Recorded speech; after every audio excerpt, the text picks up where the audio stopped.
Coming up, our discussion with Dr. Paddy Njoku. Dr. Njoku is a writer, public affairs analyst, and chairman of NECO, the National Examination Council in Nigeria. Please join us in our discussion.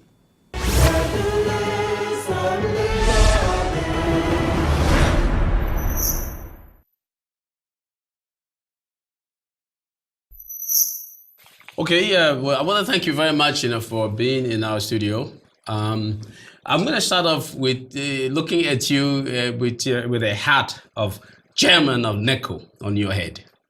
And then later on, we will get into some of the other issues. But as chairman of NECO, recently there was a sledgehammer over your head, over the head of NECO. Where they were supposed to be scrapped for a number of reasons. One of them, perhaps I think, was because they thought it looks like WAEC.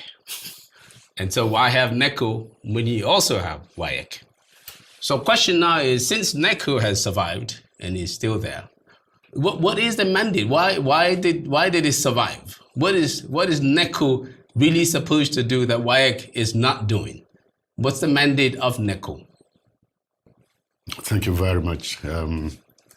You said I'm wearing a NECO hat. Yes. And the fact that this hat is still on this head shows that NECO is still very much there. That's right.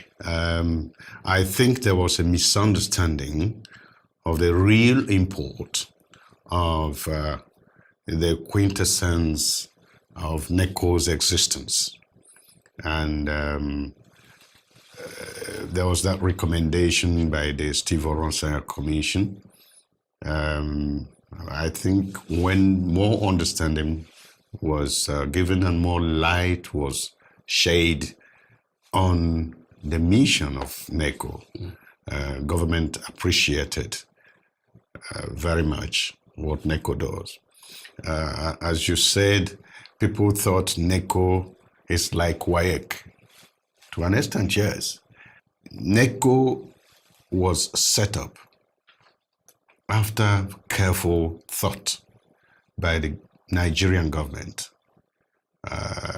more especially when it seemed that WAEC was not living up to certain expectations, principally the leakages and malpractices that were being experienced, most especially in 1977, got to an embarrassing level that Nigeria felt, look, we must, as a sovereign nation, have our own sovereign examination body.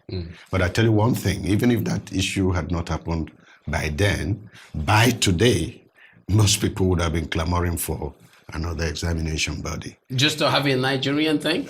Yeah, because virtually every country does.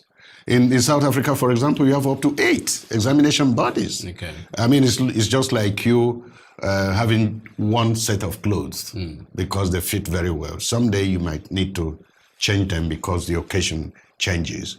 And so NECO was created, and NECO handles 5 different examinations. Okay. The only one they share with WAEC is the senior school certificate. Sure.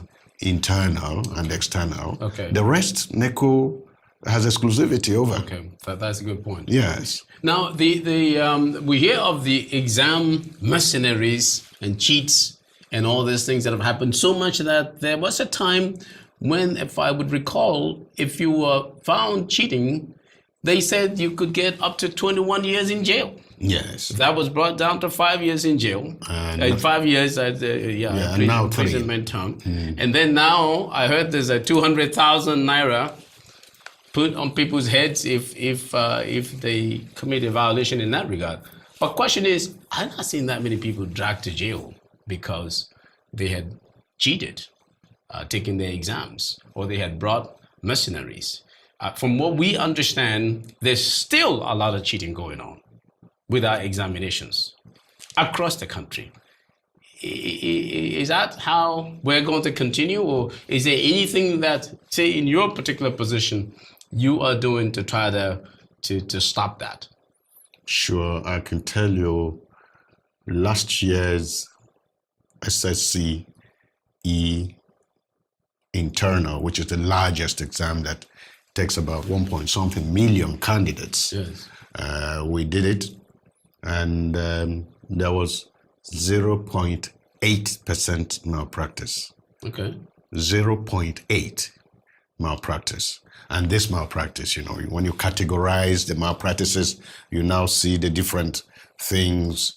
Some people bring in some pieces of paper, you have to catch them. Sure. Some people are a bit unruly, you have to catch them. Some people do collusion, you have to catch them. It's a lot of work, but then it's not overwhelming because we envisage them. Mind you, like I say about the Nigeria Police, Nigeria Customs, Nigerian Army, and so on and so forth. Yeah. Whatever is Nigerian must find its way into Nigerians and the way they behave.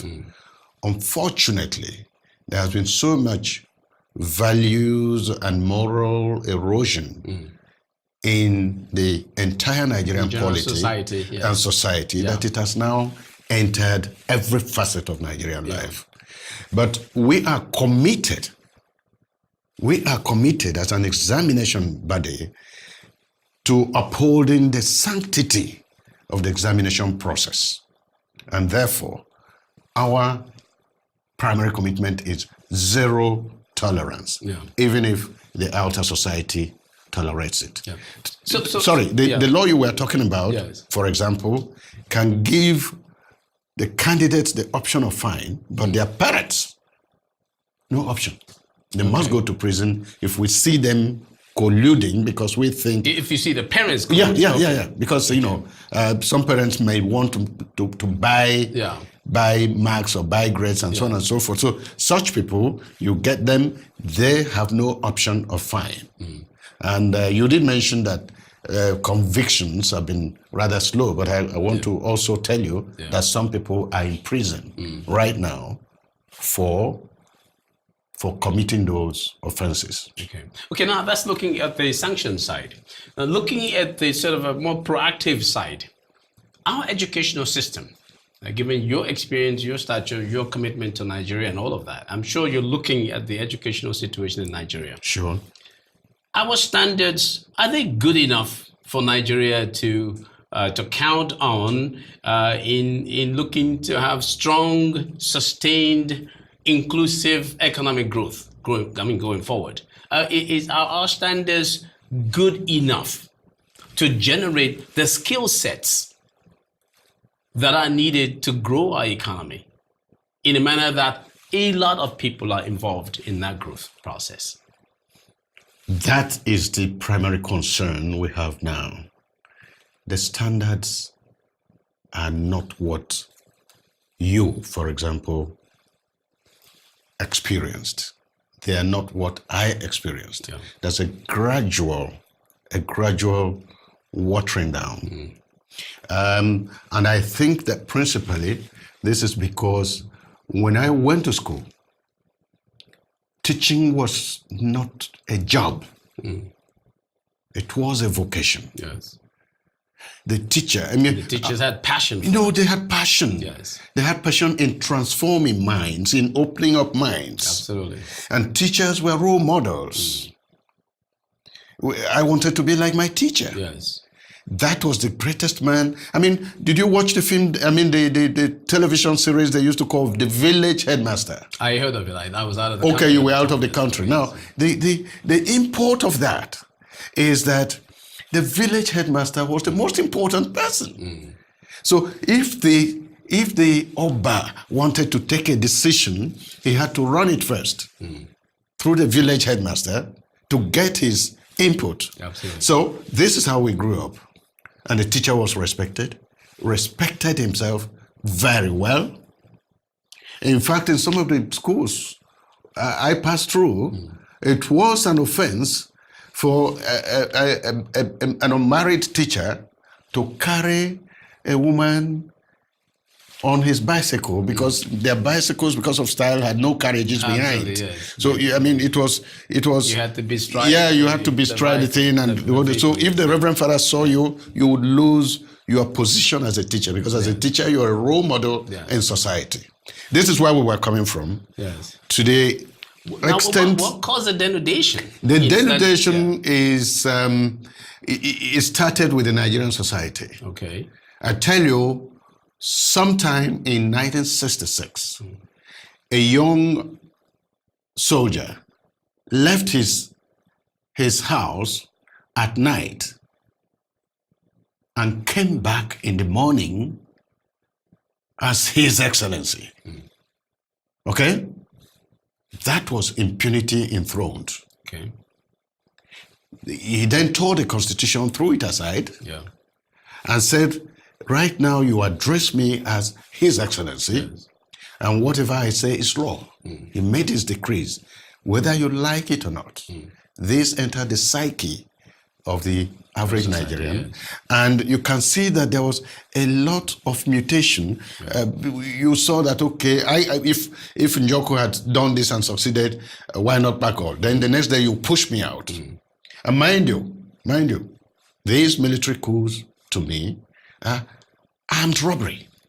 The other armed robber comes to... It's a political armed robbery. Yeah, the armed robber comes to take your laptop and runs away and hides. This other one comes, takes your laptop, probably kills you, sits on this chair, and asks all these young men and women working here to start addressing him as His Excellency. Yes. So it started from there. Things now started changing. Impunity was enthroned. Morals were kept behind, and values were banished for a period. Then those teachers also started losing their values. I can tell you in my village, there was one never-do-well who managed to enter the Biafran army. The day he came back, he started shooting. He's gone from the one end of the town to the other. So everybody felt, so those of us who were in college then, who used to toast the best girls in town, the girls felt that the man who is the right man now is this guy. The guy was who has a gun. Was a threat to you understand? Guys. I mean, we toasting and all of that. Exactly. So we had to. So figuratively, this happened to the Nigerian society, and children lost the respect they had for their tutor. So it was also because we didn't have the right leadership. Sure. So we had a break. We had a period of decline that we lost everything about leadership. Leadership we needed to grow the country. Serious leadership problem. People imposed themselves. Okay, and then charlatans came in. Yes. To help them validate themselves. And the charlatans got validated also. Oh, okay. And they took over. We've done well across the board in blaming the military for all kinds of ills. Yeah. And not just in this discussion. I mean, this is what we do. Yeah. Well, we say that everything that bad that has happened was because of the military. And they said that bad things were happening, that's why they came in. So now let's try to balance those and put them to the side. Since the return to civilian rule in 1999, have we started to see a revival in our educational standards and educational system? Is there something that you can point to as being a good sign of improvements in our educational standards?